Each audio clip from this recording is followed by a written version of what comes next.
Welcome back, everybody. Be the Trader. I have a very unique episode for you.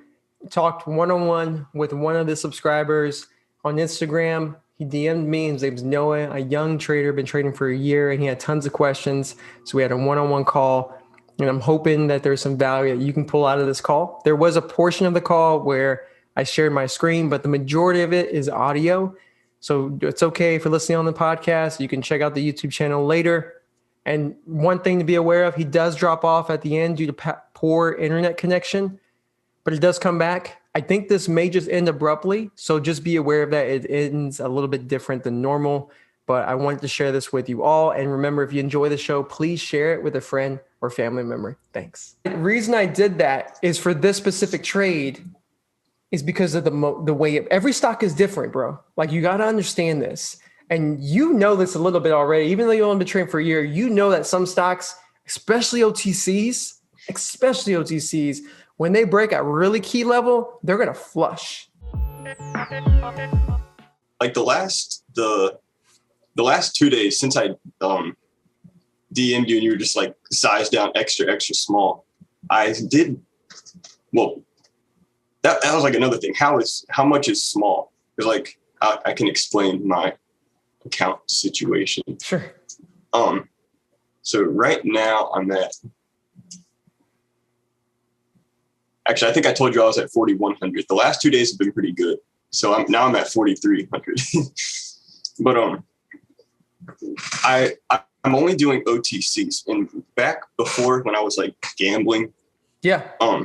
I would do, then it was only NASDAQs. I wouldn't touch OTCs because I didn't want to pay commissions. So I would only do it. I'd put like $100 in each time and then like make or lose, whatever.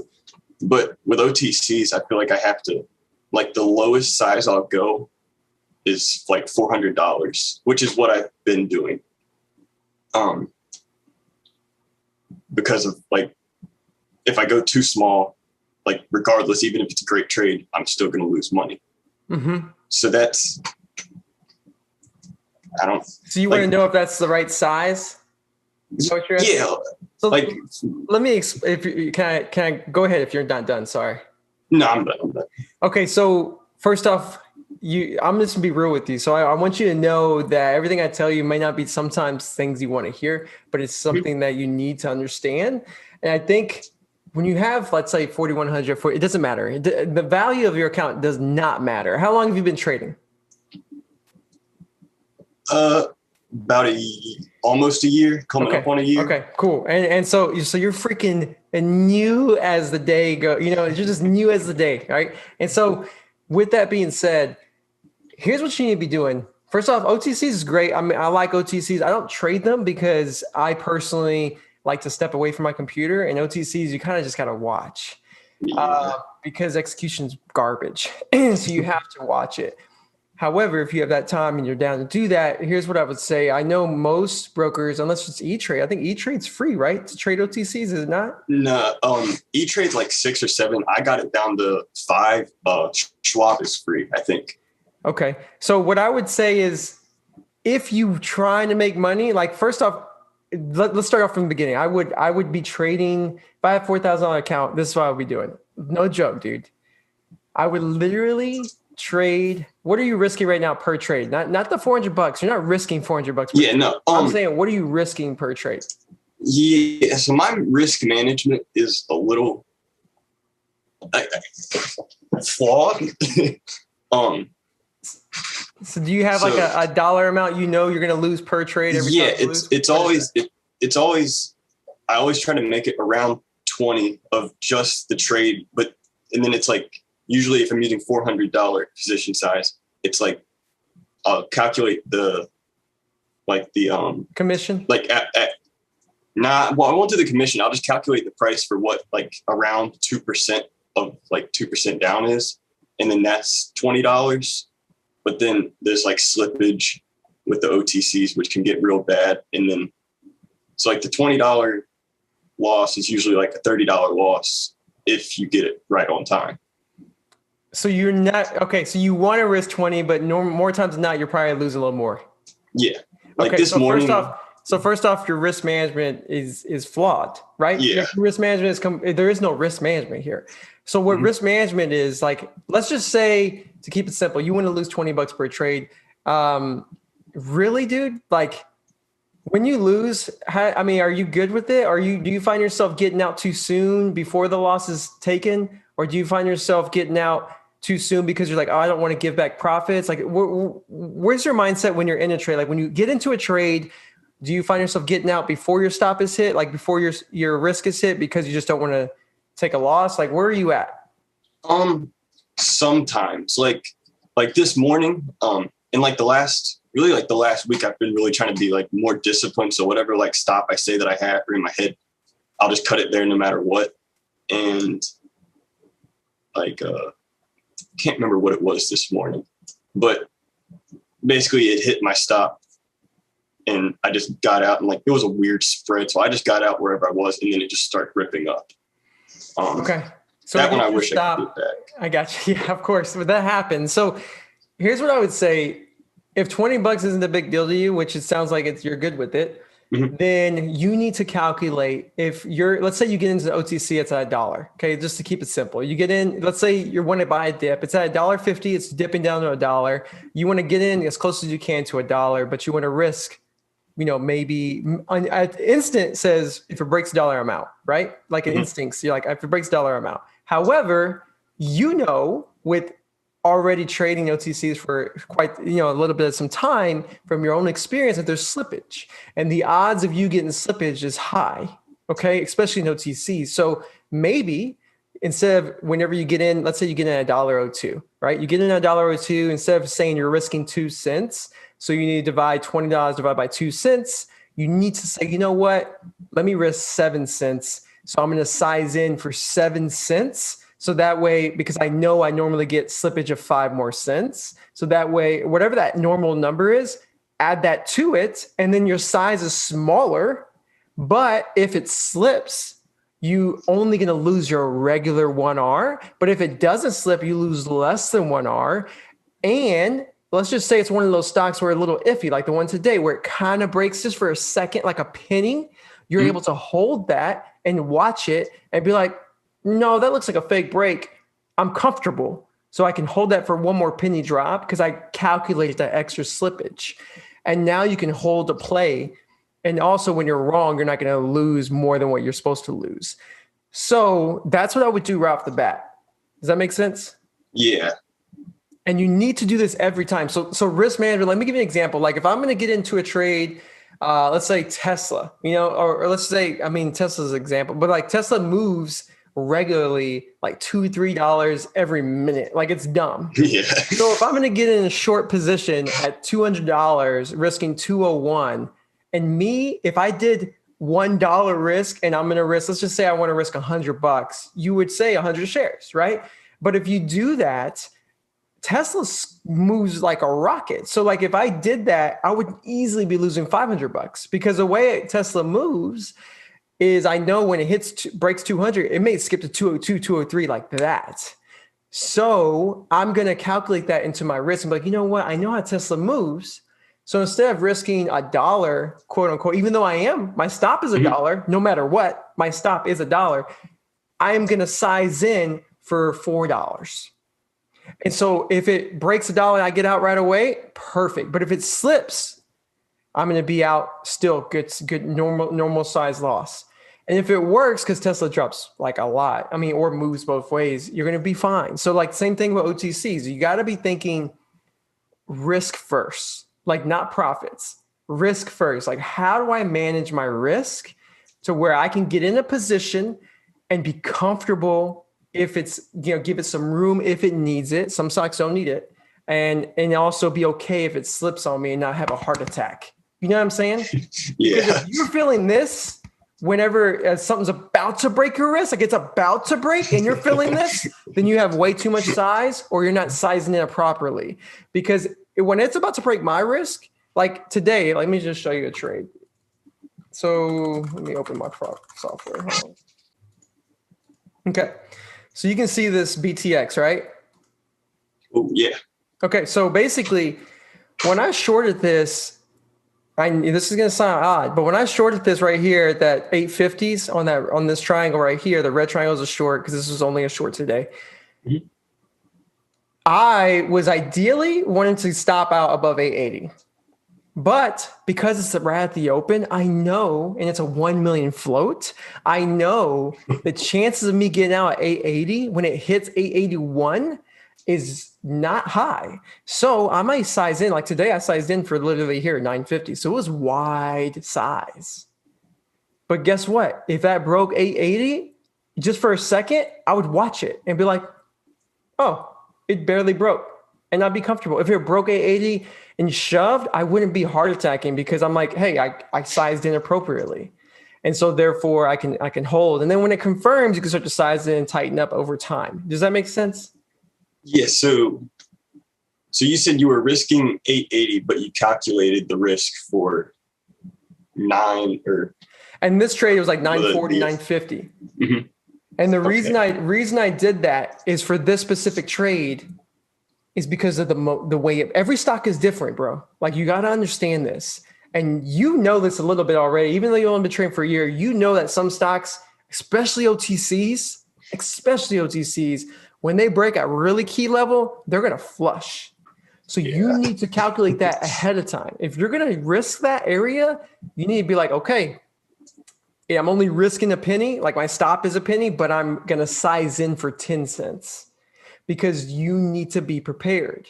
Because if you don't do that, sure, you're not going to make as much on the upside when it works, but you're never going to be stressed. And you're going to be able to trade and stay in the game long term. Because over time, you'll get better at this. And over time, you'll get better and better. And you'll be able to gauge, like, maybe this one I can only give, I can risk a penny and size in a penny. There's some trades you can do that, but it's not every day. Does that make sense? Yeah. Okay. What about when you say sizing in? I've been trying to do that the last 2 days, and it actually worked both times. I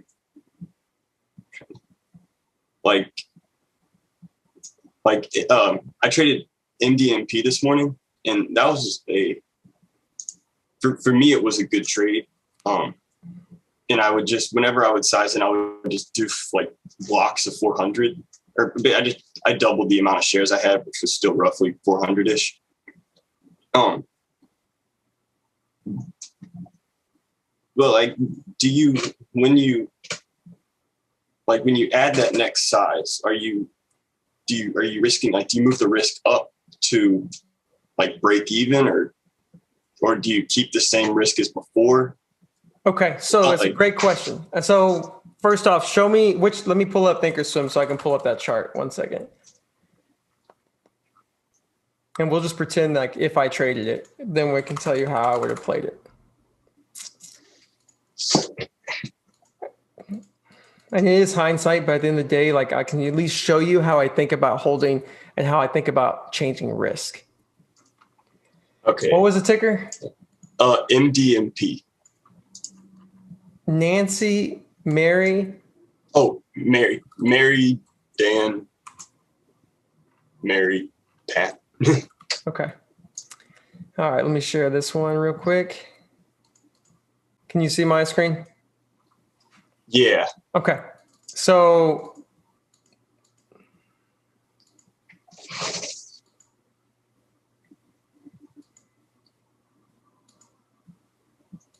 I'm just curious, where did you get in? Where did you get in on this one?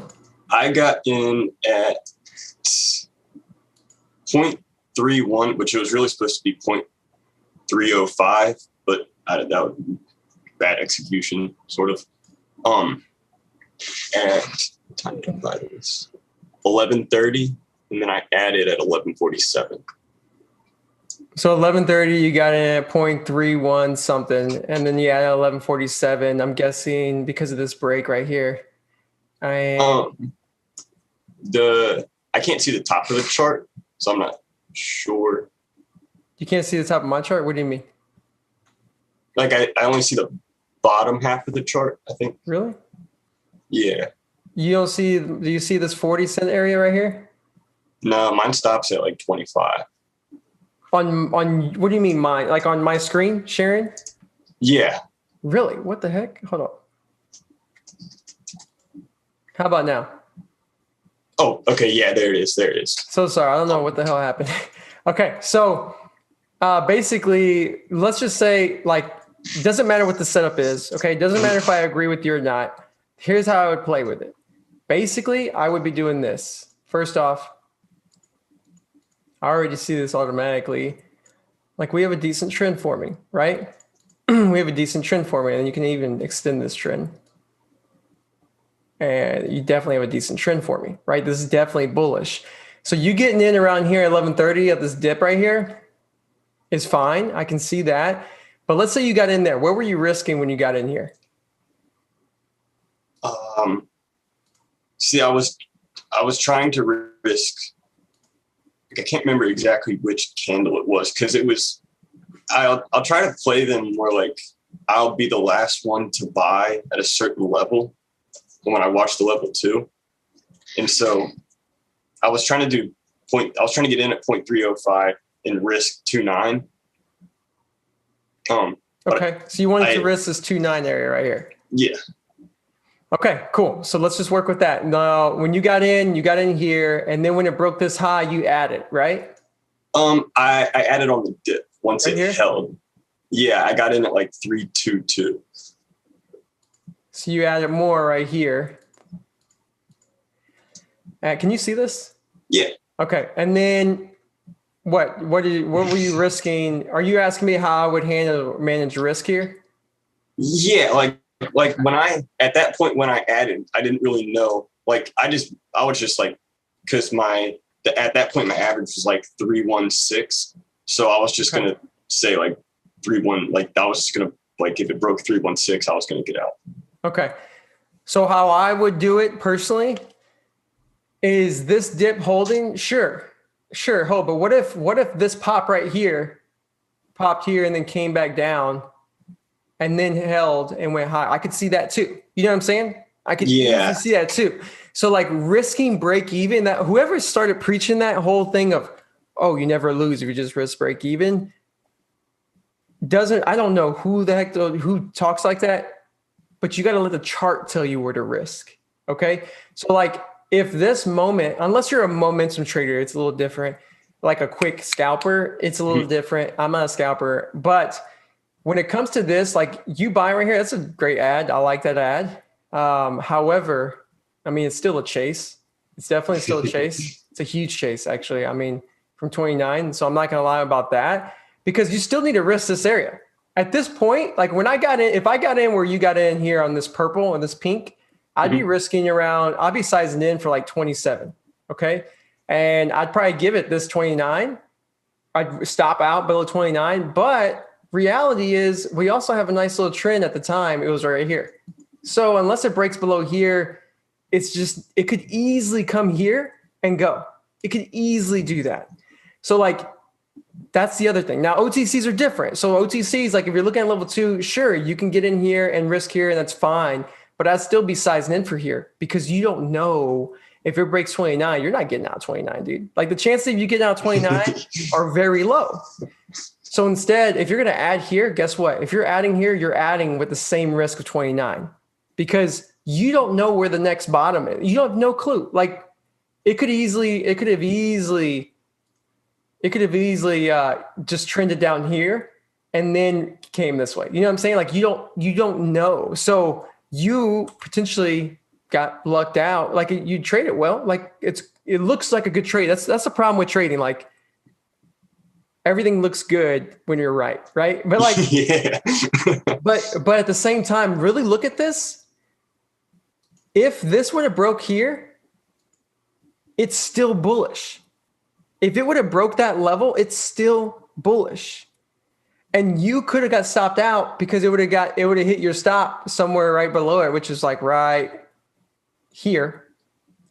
It would have easily hit your stop. And you could easily see that, let's go like this because we didn't know what happened.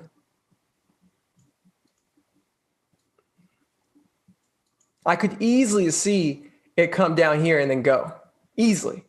So like, that's something you got to keep aware of. So when you're talking about adding, number one, you're not adding and you're increasing your risk per trade. You're just adding because you have room to add And maybe it makes sense to adjust your risk. In this instance, to me, it would not make sense to adjust my risk personally. But I don't know your strategy. I'm just telling you from looking at this right here, it doesn't make sense because you could see the 29 still holding. Does that make sense? Yeah. So and how I would adjust risk. Let me answer your other question. So let's say I shorted this because this is looking pretty nice. Let's say I shorted this. Okay. It finally breaks a trend. It's looking good. Let's delete all this. And let's draw this right here. I'm just going to give you an example of how I would handle this. Let's say, actually, we need a chart that's developed so that way you can see adjusting. What was yesterday? Yesterday. Okay. So let's look at yesterday. Let's just say for the sake of understanding adjusting, right? If I shorted it, bear with me so I can make this look right. If I shorted it anywhere like right here, let's just say I shorted it here. Okay. Let's say I saw this top out at 36, came down, popped and lower high, came down, popped. I'm like, I'm going to short here, but I'm going to size in for, let's say this area, but I may stop above here or I may add right here. But if I size in here full size, I can't add. I can just watch it. And if it holds above this area, then maybe I'll get out. But if it just peaks right through like this and comes down, I'm okay. Okay. So, but I'm risking, let's change the color. I'm sized and risk for purple. But once this confirms, you see this confirmation? Mm-hmm. Now I'm risking and sized in, I'm risking red.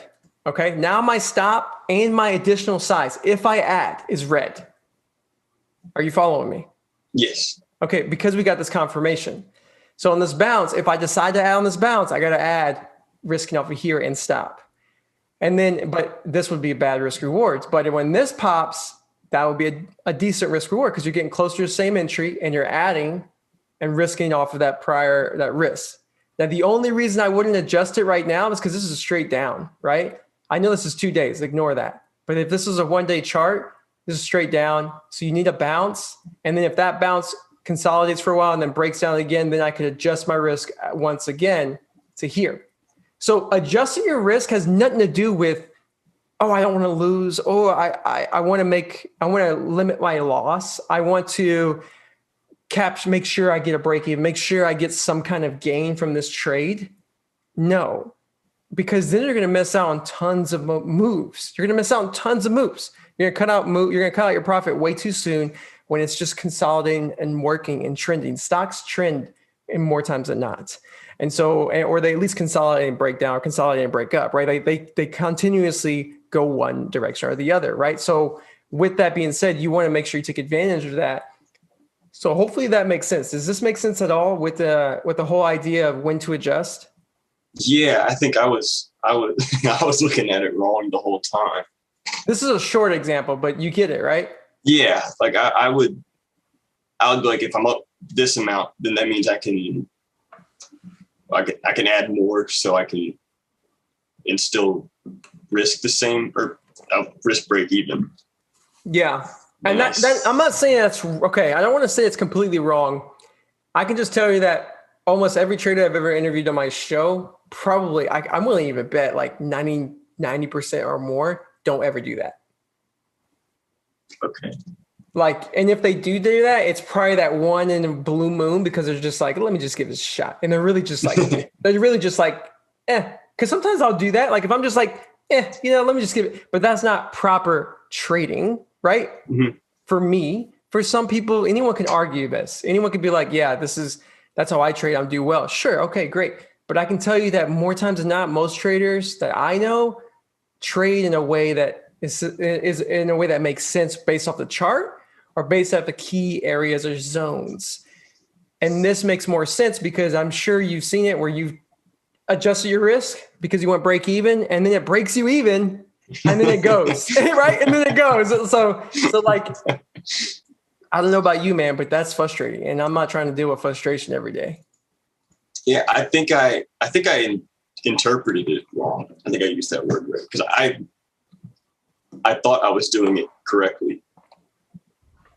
Like I thought what I thought that they were doing was what Well, that's because I was they doing. typically don't explain it very well. They just kind of give you a half answer.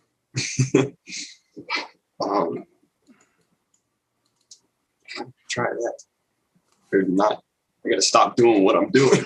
Yeah, and that's the thing, man. Like, I'm glad we talked because, you know, it works. I mean, that's why it's trading so hard, because when you're making money doesn't mean you're doing the right thing.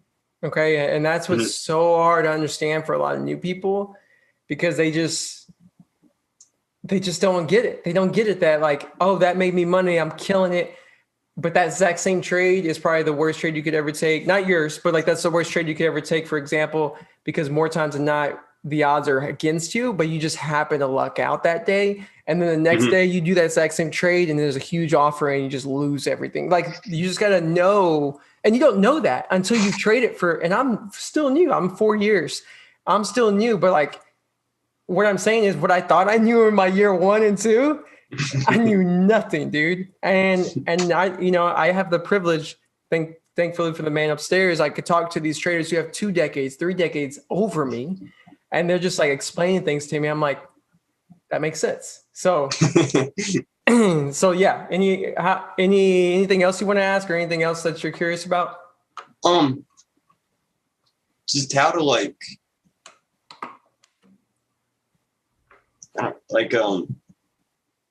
with like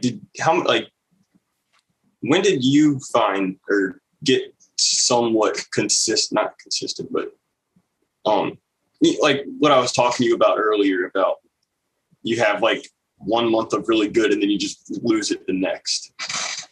That happened a lot for me. That happened a lot, dude. But what's your question? I'm trying to think of how to phrase this. Like, how do you like adjust to like losing all of that? Like, do you redo everything, or do you like start from scratch with what you were doing beforehand? Or do you mean what do I do when that happens, or what did I do to prevent that from happening again? Because that's a cycle. What do you do to prevent that from happening again? Like once you get hot again? That's a good question. Yeah. Yeah. Okay. So I'll answer both just because I want to help you out. I want you to understand, like, first off, if I have that happen, which used to happen all the time, Noah, all the time. Okay. Every time, dude. Like I would have a month of just killing it. And then maybe in a week or even 2-3 days, lose it all. Okay. It would happen to me all the time. And it took me, and I felt like I was on fire. Like I was like, oh, I have this. Like this is easy. I got this. And I was in a cycle, the boom and bust cycle, where I was just like up, boom, up, boom. And it just hurts you like inside over time. The reason that happened to me is because I started to get loose. That's why it would happen. I'd forget what got me here. And so I'd just be like, I'm a good trader. I would say those things, like, I know what I'm doing. With all that's bullshit. No one's a good trader. No one's a good, like, no one knows something over someone else. It's just the only thing that got me there, that got you there, that got Tim Bertani there, that got Ducks where he's at, is trading a process. That's it. Following a process got them there. Bertani, I talked to him, and he's been on the show a couple of times, and he lost money he made no money for an entire year after he crossed $4 million in profits. Another year of nothing because he just lost his way. And he had to downsize dramatically, which we'll get into in a minute. But you lose your way, basically. You stop doing what got you there. And so what happens is when you tank, you're like, let me downsize, which is important. Let me downsize. Let me get back to the basics. And then you'll work your way back up. Now, how do you prevent that to go down again is a couple of things for me that I did is you have to, 2 things would happen. Either I would start to size up too quick because I'm like, oh, I got this. Let me size up, you know?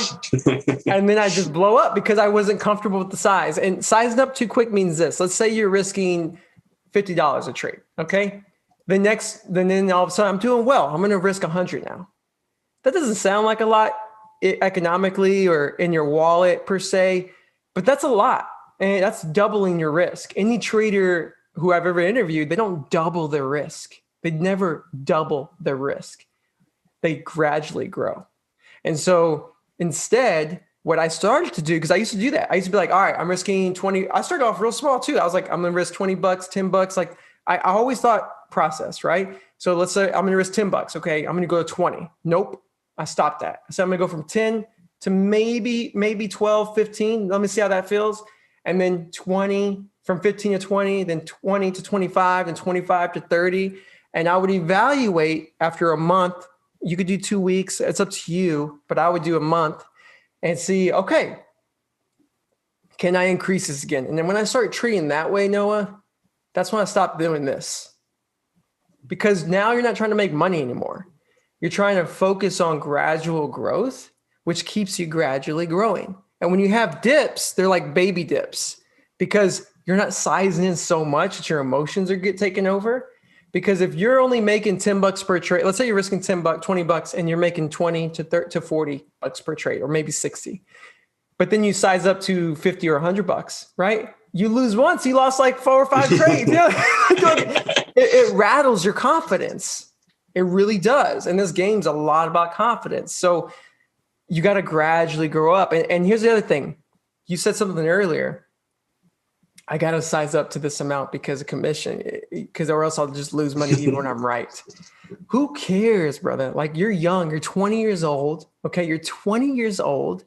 You're trading, which is amazing. And so like on top of that, don't worry about net. Get the net out of your head. If you don't get rid of net, then you will not, I can't say you will not, but I can tell you more people than not will not make it, because you know what's going to happen? They're going to be like, man, let me tell you, this happened to me all the time, dude, where I'd be like, oh my God, I've been profitable for 6 months. But then I go to my brokerage account because I'm a short seller. So I have to pay all this other bullshit. So I go to my brokerage account and then I freaking lost money.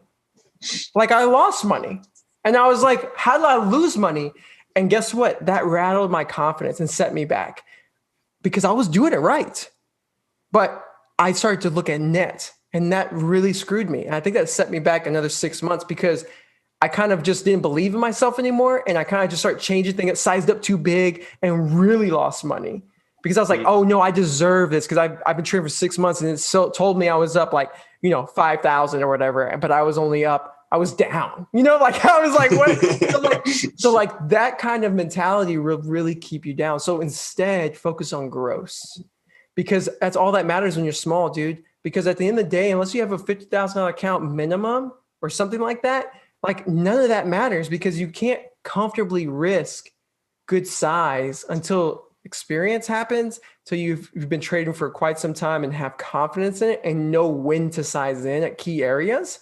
And all that comes over time when you are comfortable trading those setups over time. But if you're constantly doing this, you'll get a little confidence and you'll lose it all. You never build the confidence. You know what I'm saying? You want to build on your confidence the same way you're building your account and they'll help you. So don't worry about net. So if I'm not saying $20 is too much for you right now, but if for any reason $20 prevents you from placing trades sometimes because you don't want to lose, then you need to cut that down. And because your goal right now is one thing, dude. At 20 years old, your goal right now is just to find a process that works for you, to explore and consistently be able to pull a trigger to make sure you can track it and see if it works. That's the only way you're going to really see if it works. And understand that the more times you do that, more comfortable you get. That way, when you start to size up slowly, you'll eventually be at a size where you're risking 150, $200. And then when you're risking that, you're going to be able to size in full size at that area and not sweating bullets because you slowly went up there. And you'll just constantly be growing. You'll always be thinking like, man, I should be sizing up more. Because that's how you know you're the right size. Like if you're constantly thinking like, golly, like I wish, and that's the other thing with trading. You're never really satisfied. Like all the traders that I talk to, bro, they make stupid money. But you know what happens? Like I'll talk to Nate Michaud. Like he's a good friend of mine. I have the privilege to talk to him. I was just lucky. And I'll talk to him on the phone, like almost, I don't know, like once a week. And he'll be like, man, I had a really good week, but I just wish, like, it's always that way. Even for me, even for you. I bet you when you have a good day, you're like, I could have done this, like, and that's good because you want to constantly grow, but you also understand that there's always more. There's always, I could have, would have, should have. So just focus on your process, focus on size appropriately, so gradually up, and focus on gross, because as a small account, nothing else matters, because you're not here to make money with $4,000, bro. You're not here to make money with that. You're here to find consistency. And then when you're consistent with it, and maybe you save up money while you're trading, and then you put another $4,000 and then another $4,000, and keep on, whatever money you save up, put it in that account as you find your consistency. And then you can slowly grow your size. And eventually you'll peak through maybe net $100, like, which is amazing. Like, that's all that, don't even worry about the net, but I'm just saying, like, you'll start to slowly net, and then that becomes more and more and more. And this is a skill. Like, once you get it, you're going to be able to keep it forever. And the only thing that's going to hold you back at that point is how much money you already have. So that way you can increase size slowly and correctly. Other than that, your goal right now is just to find that consistency. Because if you don't focus on that now, then you may be 10 years before you start to actually like, oh shit, okay, let me just focus on process because I don't need money now. Like, if you get to a point where you don't need money, and you don't need money now, dude, you're 20 years old. So like it's the perfect time. Like, I think a lot of these young guys are making it. Like, you have all these young traders who are just killing it, but a lot of them live at home. Like, I have nothing against that. Like, I would do the same damn thing. Okay. Let me just be honest. I would do the exact same thing. I just didn't know about trading, but I would do the exact same thing because you have no risk. You can trade, focus on process, not worry about making money, and eventually it'll come. Like, just think about that. And if you need, like, I'm rambling. Anyway, any questions? No, I can relate a lot to that. Cause like when I was like what was it, March or January, February? No, February. Yeah, I didn't really have set risks. It was like I was with the $400 size, and I was like, I would do decent with it. And then I was like, I was only using like, I was never using all the buying power in the account for one day. And I was like, if I just sized up real big on this one, and during February, I got away with it too. And like my biggest trade, I remember I made like 675 on it, which for my account was huge at the time. Yeah, that's amazing. And even then I was like, I didn't like, because I went downstairs and told my mom about it. And she was like irritated with me at how I was mad with how I did it, because I averaged down on a sub penny, and then it ripped back up at the end of the day, which was what I was hoping for. But for a second there, I was down like 200 or 300, and I knew that was not the way to do it. And that, even though at the time when I averaged down, I knew it was I knew that was going to be bad. And then it worked. Like, in the back of my head, I'm like, that is going to screw me in like a week or two or something. And then of course, like once February ended and everything, the multi-day, I was just doing multi-day breakouts. Like, you could just put it in and you were going to make money. And when that stopped, I found myself averaging down, and they kept going down.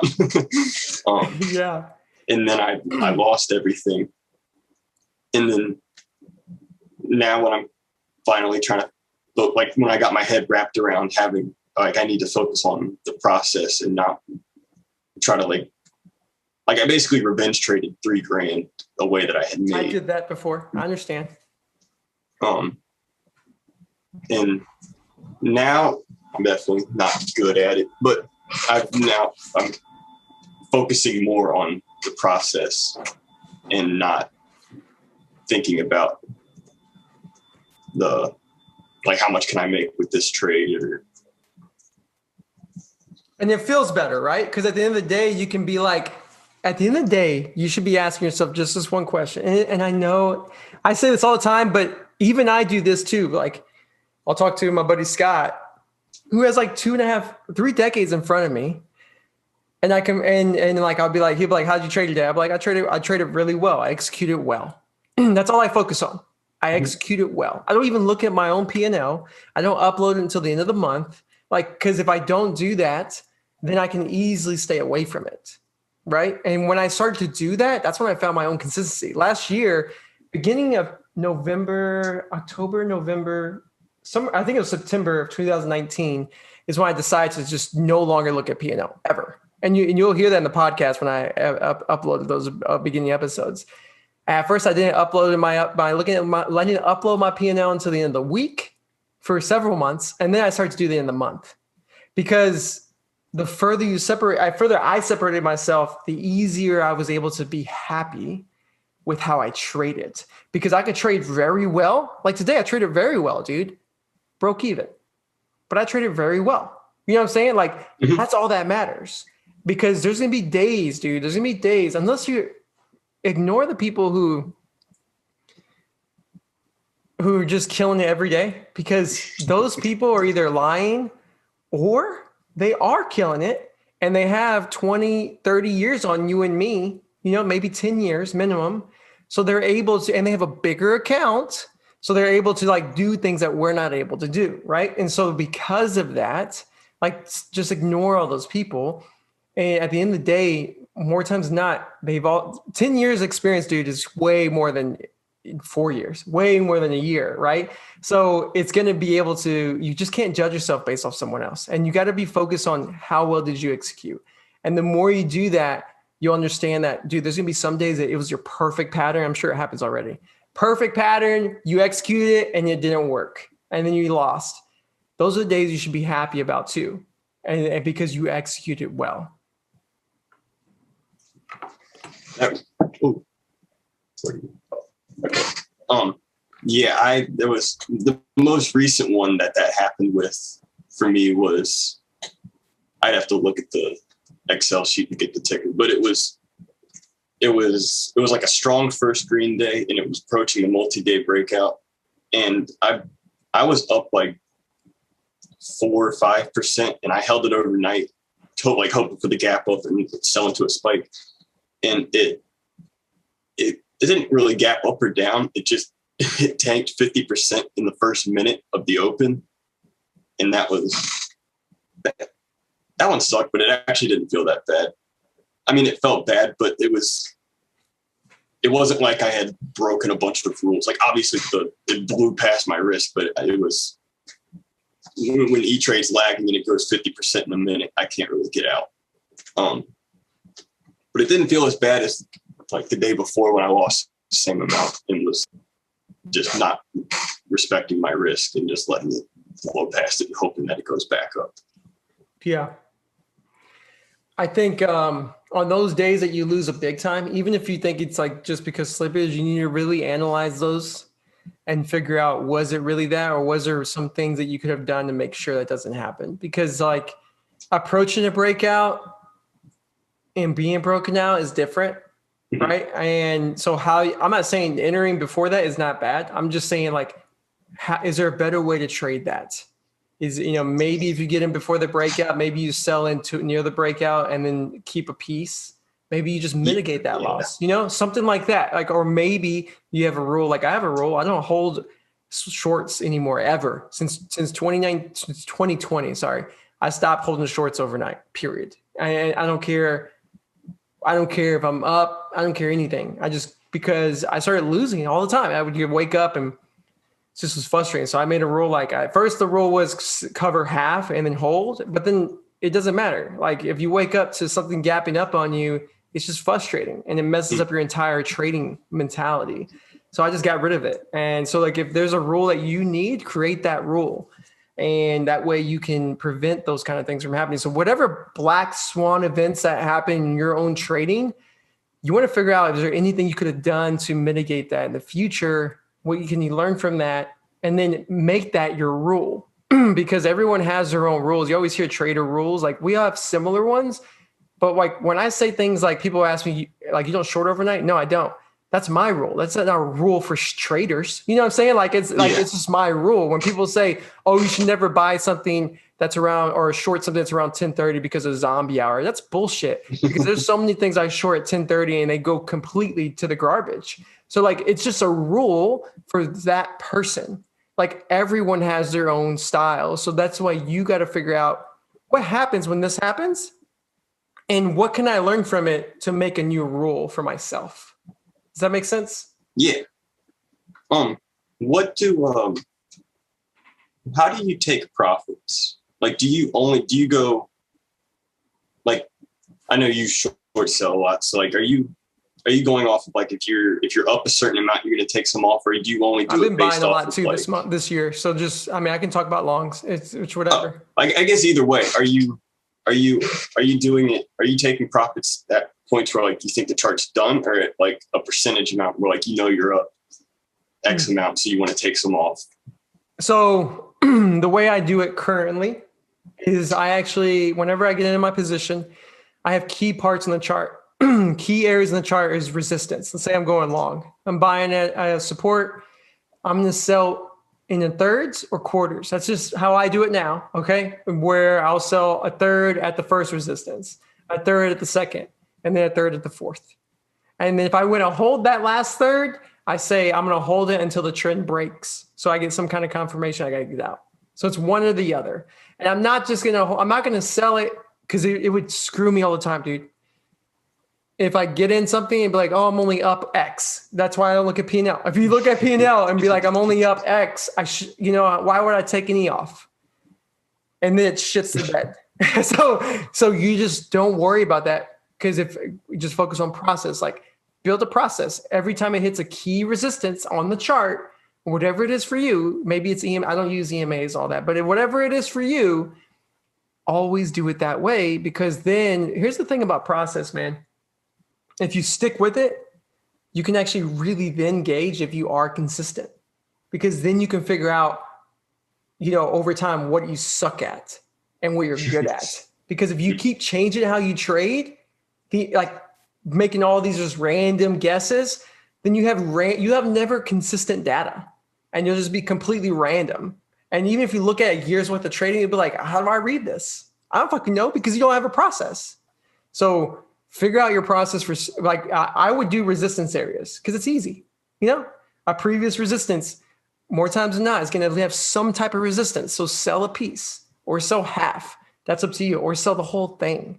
Like, it depends. Like, if I had a shitty day yesterday, maybe if I had a shitty day yesterday and I downsized maybe half my size is max today, if that happens, then maybe I'm going to take profits instead of in thirds. I'm going to take half and half, or maybe just one all, like on the first resistance. It may not be a lot, but I need to gain my confidence back, Mm-hmm. because it's not about making what I lost. It's about getting back on the horse and not going back down revenge. Because my biggest weakness in trading, which you mentioned already, it was revenge trading. That was my biggest. I never held something against my stop ever. I was just thankful. The first month I traded ever, I got into the trade and lost I think it was either $6 or $8 grand. And literally I think it was 1 or 3 minutes. Like, as soon as I entered, I lost it. And that's when I created that rule. I was like, I'm never holding against a stop. So I don't do that. So now I just get out all the time. But my weakness was revenge. So creating rules for me, like having a max loss day, having, if I hit a ticker and I lose on it 2 times full size, I'm done with it. Or 2 times, just 2 times, like I was 2 times on it, I'm done with it. Stuff like that. Creating my own rules help me prevent myself from getting revengeful on trades. Okay. What type of longs are you taking? Like, do you do only NASDAQ, or are you doing any OTCs? My trades are 99.9% NASDAQ and New York Stock Exchange. So it's basically big caps, small caps, mid caps, but not OTCs. I have done them in the past, and I just did one that worked out really well. But I say just did one. That was last month. I don't focus on them because they're easier. I think so, but they're not easier for my lifestyle. I don't like I don't know how long you've been watching the show, but I will place trades, dude. I'll be in trades and I'll go to the gym and set my stop and my profit target and just go work out. and let it plan out. Because with OTCs, you can't do that. I got to sit here all day and I got to like execute it myself. And I like my lifestyle. I like to be able to do what I want. I want freedom. I didn't want another, hook to my desk. Unless I'm playing video games, then I don't want to focus. Then I'll still fuck up because OTCs, you got to pay attention, dude. You have to pay attention.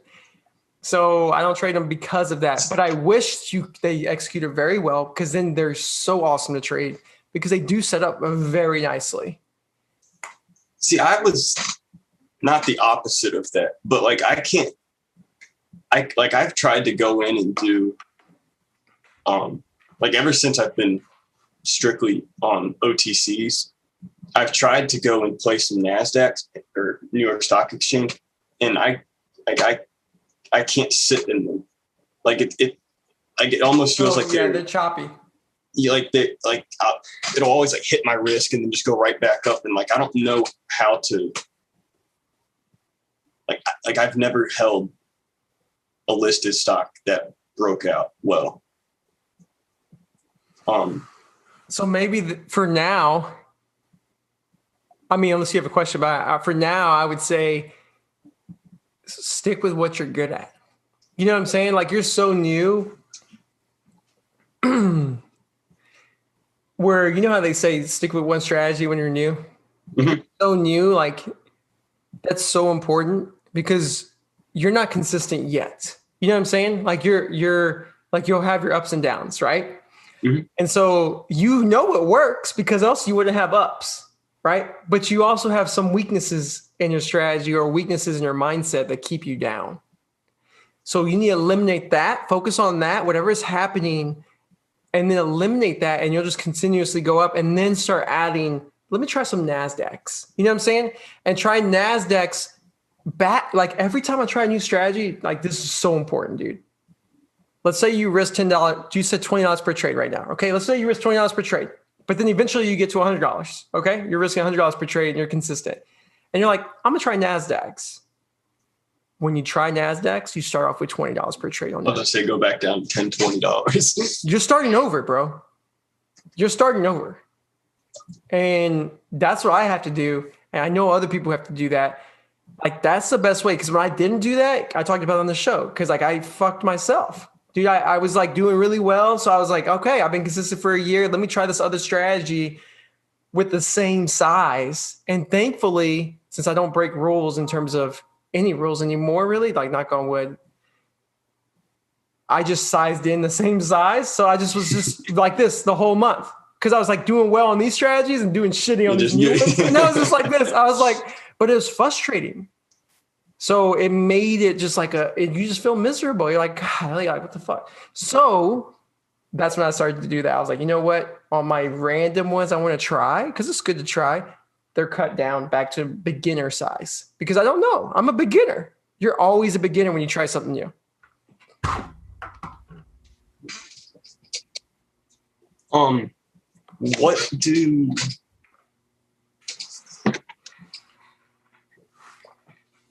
What do you think about, this is more not really like a technical trading question, more of like overall. Sure. Because I've been looking at trying to go to a prop firm because of I just want to go to Florida. No. But 7 points. Yeah. From what I know, or from what I've seen, because I know you've had on a handful of them. Actually, I was listening to all those yesterday.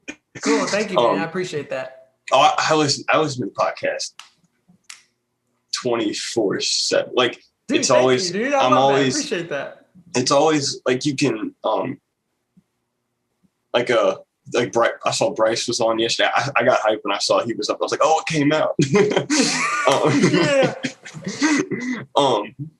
That was a fun one. But yeah, you can.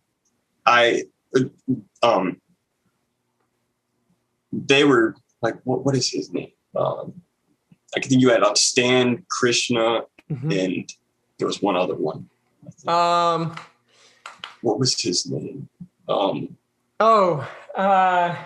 Was it Riley, Trevor? I can't remember now. He had an accent. He was from somewhere. Yeah, I know what you're talking about. But yeah, it sounds like they all went to 7 points and were not profitable, and then became profitable. I don't like.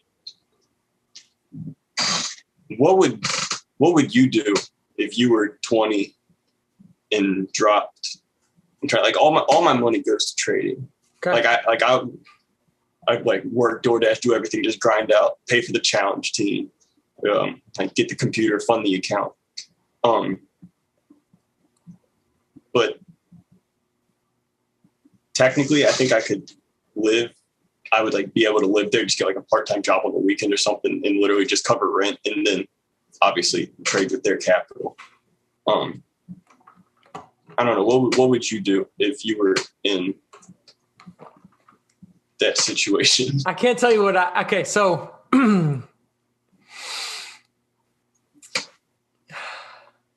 here's what I will say. With any prop firm, there's definitely pros. There's huge pros, right? The pros are you're going to be surrounded by traders who have their own style of trading, different styles, who are consistent, who do well. And then the managers of those prop firms want to make sure you do well. And so they're going to teach you all they can. That's a massive pro. Another pro is they're going to give you capital. And as you grow, your capital will increase. They'll give you more. That's awesome. And so you'll make a profit, right? And you're taking basically no risk, but it's commission, right? It's all commission, which is good. Now, it all depends on where you're at. I mean, I don't think it's a bad thing to go that direction at all. Like, let me make that clear. I think whichever way you decide is 100% dope. You know, like there's no bad direction because I like 7 points.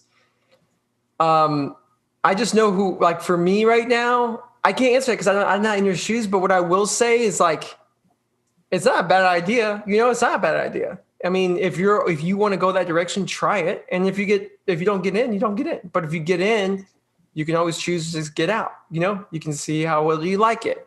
Maybe you could pick up some things you like. Maybe you just stay there forever. Like some of these guys stay there forever and they love it. So it just depends, dude. I can't say what I would do because when I was 20, I was in clubs all the time. So I didn't even think about trading, dude. I didn't even think about trading. Trading wasn't even a thing. And so it's hard for me to really say that, but I know now I just don't plan to ever join one because, well, number one, the main reason is because I talked to them and we were talking about it, but then the main condition was I probably had to stop my show because of SEC and all this nonsense. So because of that, really? I can't, I just have no option. I can't, because this is my baby. You know what I'm saying? Like I'm not going to get rid of my show.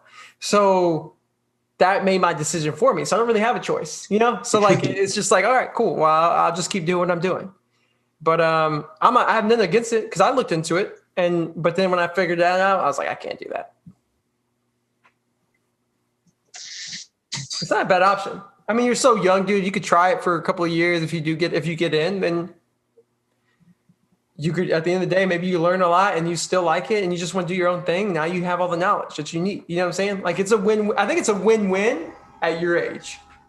Yeah, I always wonder why some of the guys that go there and like are trading with big money, like almost why they're still there. Like why? Like if I was already a profitable trader, I probably wouldn't look at a prop firm because I wouldn't want to give up the money that I'm making. But yeah, if you're not making money, there's nothing wrong with going there. You know, I think it's all opinion on what people will say why they stay there. The only people who can answer are the people who did stay. But I think it's more so of a matter of, I really don't know. I mean, some people you get comfortable, you know, you don't take any risk. You really don't. It's not your money as you grow. You just keep stacking, you know? So that's a huge comfort. Like if I was trading with anybody else's money and let's say it was a guy who gave me $1 million to trade with, I'd probably love it. You know, like I probably would, you know, like, so it's just, I don't know. I think I do know there's some great people over there, man. They're great people. And I do know that at least, you know, if you're curious about it, reach out to them and they'll help you out. They'll talk to you. They did a video on one of their new people who got in. He did a video about how he got in, how he stood out. And I think you should watch that because that video explains how to stand out from the crowd because they get tons of applicants, bro. So you got to make sure you can stand out and how he did it because he's part of 7 Points now. Okay. Yeah. What the hell happened? Golly, that was crazy. What were we talking about? I have no clue anymore. I don't remember. Oh, yeah, 7 points, I think. Yes, yeah. I don't know. I just think being able to. I think being on a trade floor. That's what I was saying. That kid, that other young trader made who joined 7 Points, he made a video on how to join them and what he did to stand out. And it's yeah. I watched that a few times actually. I made my mom watch it too. Yeah, I've reached out to Mike Katz, who I think is the partner. I don't know if he's like the top trader, but he's one of the founders. But I've reached out to him and Stan and sent in application twice. I think I would benefit from because I've never seen anybody actually trade live. I mean, I've seen Sykes trade live, but you were in the challenge, right? At one time, back in 2000, like a long time ago. My channel, I do live trading on YouTube. Oh, I know. I'll watch that, but it's I can't short and stuff like that. Oh, and like gotcha. I'll try to like see like the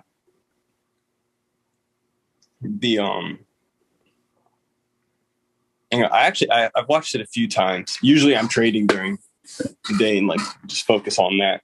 But like being able to see the way the way they think when like putting on a trade and like sitting through it sort of, you know what I mean? But I feel like I would be able to benefit from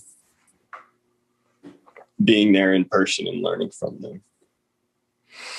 You probably will, man. And here's the thing, though. Don't get discouraged if for any reason, go for it. It sounds like you want to go for it. Go for it, right? But understand that it's not the only way. So, like, if for any reason does it work, like, no big deal. Like, you can still find your own success without it.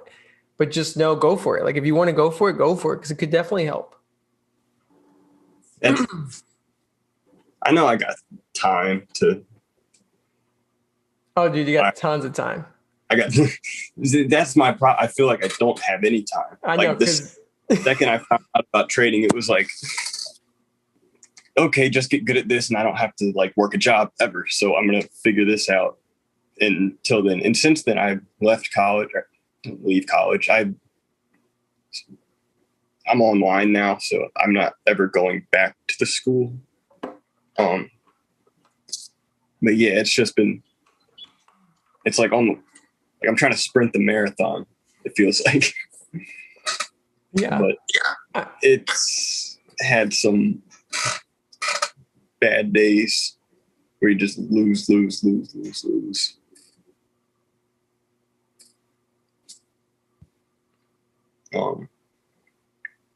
Trying to think.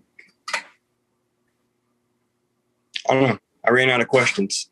I had them all before, but now I can't think of them. No, you're good. I mean, we've been talking for over an hour, so you're good. You're definitely good. I'm down to answer any other question though, just because I'm good with it. But it's look, man.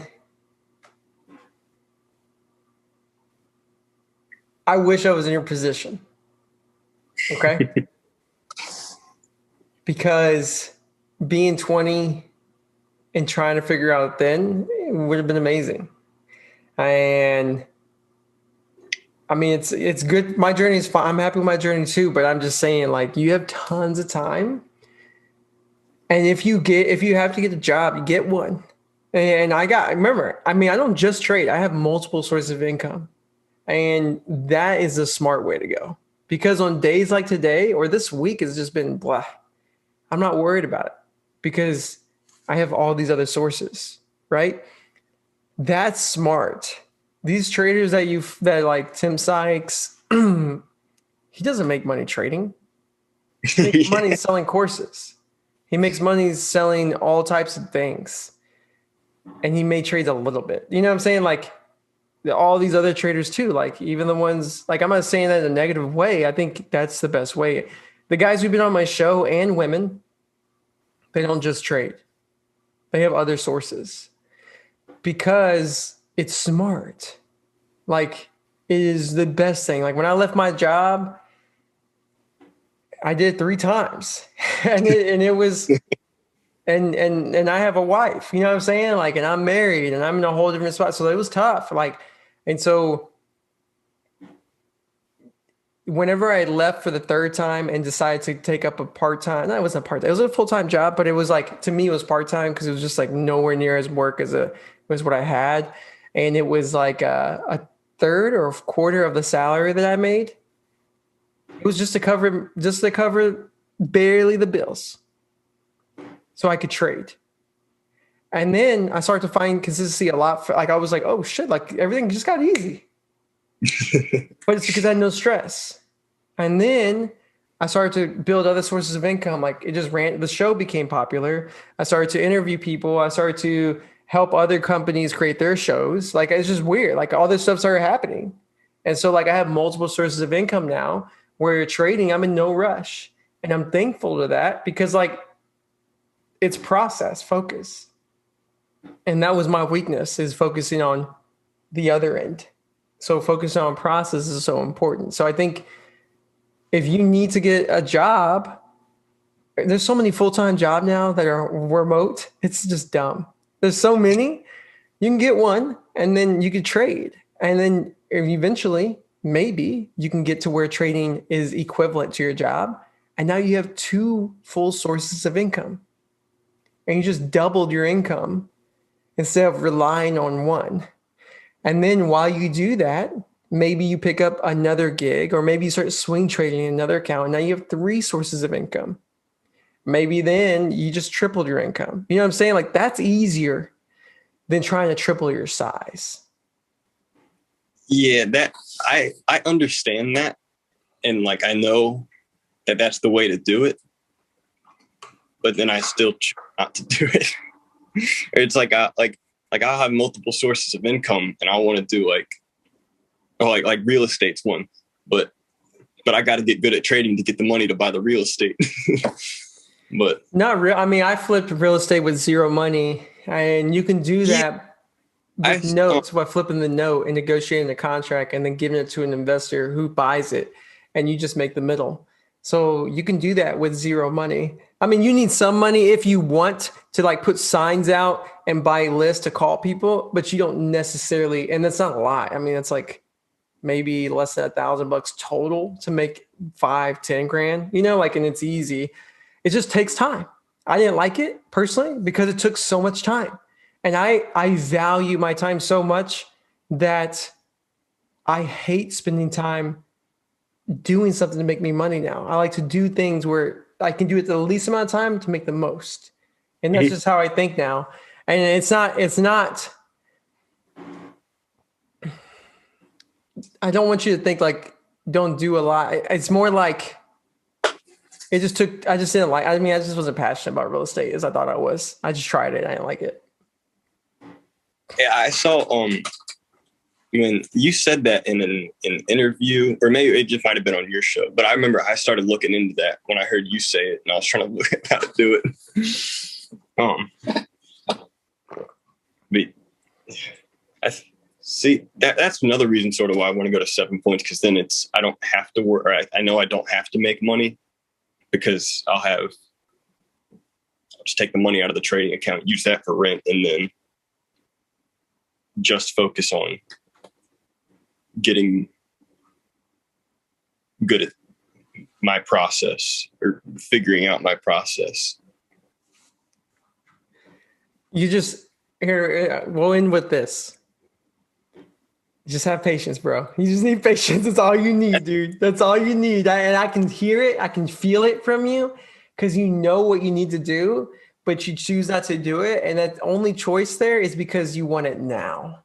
And because you want it now, you're never going to get it because you're constantly wanting it. You know how, like, that's how I was too, dude. Like, the more I want something, the less likely I became to get it because I was like, with trading, it's that way. Not with everything, but with trading, like if you focus on, like, I need to get this now, then you're gonna try to take shortcuts to get there quick. And when you do that with trading, dude, it's not gonna end well. And you're gonna be in that cycle. And you're gonna be in that cycle of thinking you have it to thinking you know nothing, to thinking you have it to thinking you know nothing. And that eventually will either wear you down or get you right to where you need to stop doing that. You can continue to grow. I'm telling you now, get rid of that and just say, this could take me 5 years minimum to just make 10 grand for the year. You know what I'm saying? But here's the thing, that first year that you do that, that next year, you can make 20, 30, 40, and then the next year, 40, 50, and then the next year, I know it sounds like a lot, but it is because it's a skill you'll have forever. And if you combine that with a regular job, eventually you'll overcome that job. And if you choose just to trade, then you can. But at least you have that flexibility. And you see and know, like, dude, 10 years from now you'll be 30, and you'll be way ahead of me. You know what I'm saying? And I'm 34. I'll be 34, I think, this year. So like you'll be way ahead of me. And you'll be way ahead of so many people, dude. And like, just take your time. That's all you got to do. Take your time. Don't rush.